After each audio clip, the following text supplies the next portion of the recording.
Alhamdulillah, we've reached 100 subscribers. Allahu Akbar. As I promised, I'm going to do a story time of how I reverted to Islam. So, really, we're going to go all the way back to my childhood. I always knew that the Baptist religion in which my family followed just wasn't my scene, my environment. After my mom passed away when I was 12 in 2009, um, it seemed more that the adults around me who were Christian would make very judgmental statements towards me. I would hear things like, "Oh, you got to be strong for your dad." But then when I came to my dad's defense and situations that really we could have all just been cordial about it, I would get told, "Oh, you're growing up too fast. You're going to be pregnant by the time you're 15." And I remember for my 16th birthday, um, it was a Sunday. So, of course, we go to church, and I have the money clipped on my shirt, the pagan tradition of clipping money on the birthday person's shirt. And one of the ministers of the church pulled my dad to the side and said, "Hey, people are saying that your daughter's going around with money pinned on her shirt, claiming that it's her birthday so that people could give her money." And my dad looked at him and said, "Her birthday is April 12th, which is today, is it not?" And he was like, "Oh, well, and he was like, "Well, why would y'all assume that in church she will lie about her birthday?" Shortly after that, we stopped attending that church, and my family actually decided to move to a different state. I just knew there was something here for me. I just didn't know what it was. I then ended up at the age of 18 pregnant with my beautiful son. And they told me that if I decided to give birth to him, that I may not survive the birth, and gave me the option of ending the pregnancy. I will be totally, brutally honest. I thought about it. Not because I didn't love my baby, not because I didn't want to have him, but I was fearful that I wouldn't live to see him grow up. And I told myself, well, what would be the point to that? Bring him into the world just to lose my own life? But this voice in my head that I now know was Allah said, "You both are destined for greatness. Have this baby." And after a very, very fatal birth, my heart did stop twice on the table. I suffer from what doctors call Lazarus syndrome. So the second time, they were actually going to tell my family that I was gone already when I woke up. And I remember waking up with a sheet over my head. And I sat up wondering why there was a sheet over my head. And the nurse just turned pale and she took off running. Her and the doctor come back. He tells the nurse to go notify my family. My son was 3 pounds, 3 ounces, born at 31 weeks pregnant. For those of you who know about gestational weights, that means my son was 2 pounds over his gestational weight. He was breathing on his own at 31 weeks. I knew that we were destined for greatness. I knew Allah wanted us here and that we had a purpose. And so from then on, I suffered from addiction that I am now free of. and will be officially free for 7 years on May 18th. I also kind of bounced around a little bit religiously. But the final religion I had fell upon before I became Muslim was Rastafarianism. And Rastas have a similar viewpoint to Islam, but the viewpoints differ when we come to the concept of Jesus. They do still believe that Jesus is the Son of Allah. And they also believe that Jesus has already come back in the form of Emperor Haile Selassie. Now, those facts did not sit right with me, but I was at a point in my life where things were getting better, and I knew it was because of my prayers. Well, then I become friends with a Muslim. It was a gentleman. Yes, I did have a crush on him. But, there were boundaries.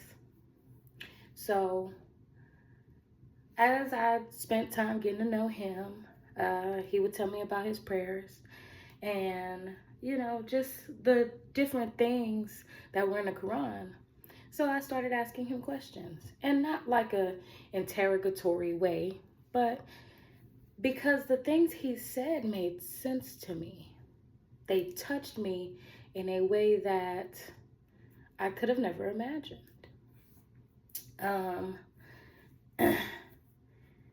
One day, I called him and I asked him, I was like, would you be willing to sit down with me and answer these final questions?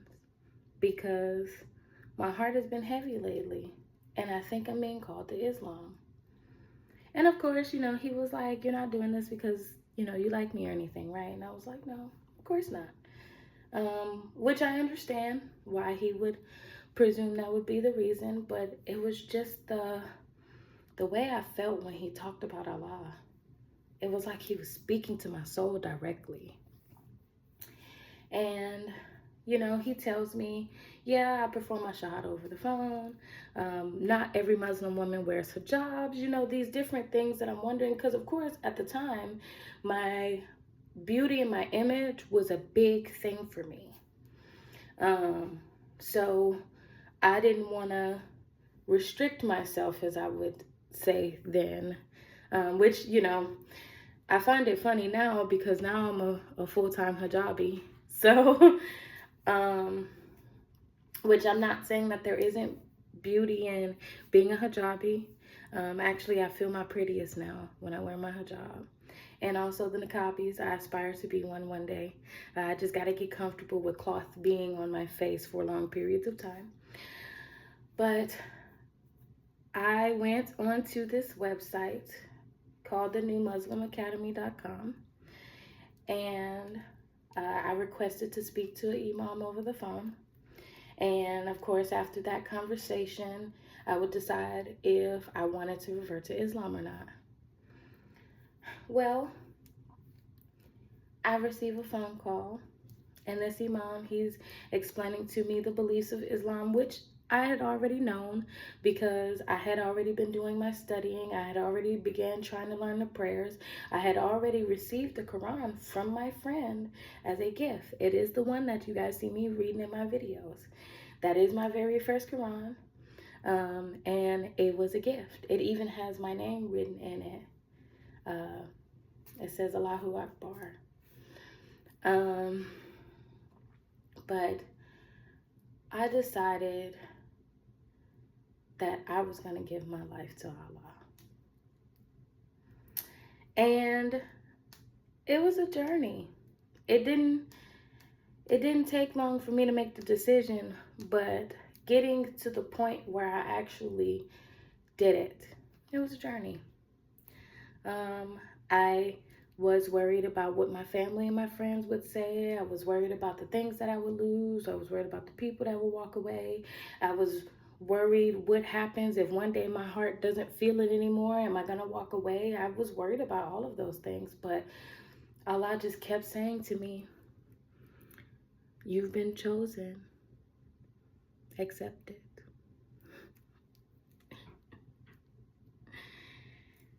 And I did my Shahada on March 16th, 2026. And I regret nothing. I'll be honest. I've come across quite a few tests. As many of my followers and subscribers know, I am dealing with some health issues that I would have never in a million years thought that I would have at such a young age. I'm only 29. But I thank Allah that He chose me and pulled me into His loving embrace before I found all of these things out. Because I'll be honest with you, 2 months ago, I don't know if I would have been able to mentally handle the things that I am currently going through. I don't know if I would have been okay with the pain that I was in when I made these discoveries. Because I'll be honest, it hurts. It does. But you know what? I've asked Allah to soften the pain for me, because we all have to endure it. This dunya is a test to make us grateful for the hereafter. So I've asked Him to soften it because I know I still have to endure it. But He's doing just that. I don't take things as hard as I used to. I don't feel the same pain that I felt at one point in time. And I thank Allah for that. Because in many circumstances, people's lives are lost before they ever get to know who Allah is. And I pray every single day that Allah molds me to continue being the vessel that I have been since I started posting again on my YouTube channel. And that He grows me to be the woman that He wants people to see as a light towards Islam. I pray that you guys continue supporting me. And I appreciate the support that I have received so far. And I pray that the messages that Allah gives me to deliver to you touches you in a manner that you could have never imagined. I hope it lights the fire inside of you that you feel like was burnt out. Because between the love from Allah and the support from you guys, I could never feel unloved. I couldn't feel unloved with Allah alone, but just that little bit extra support from you guys. It makes me know that every decision I made that led up to this moment was the right one. And I know 100 subscribers is not as many as I could have, but it's the beginning of the greatness that Allah has created me to be. Thank you guys. Alhamdulillah. Allahu Akbar. Takbir. Inshallah, I hope you guys have a wonderful evening. I will not be posting tomorrow. I do have some health-related things that I have to get in order. So I will not be posting my ayah of the day or any of my messages, but I will be resuming posting on Tuesday. You guys have a happy and blessed Sunday. Inshallah. Until next time.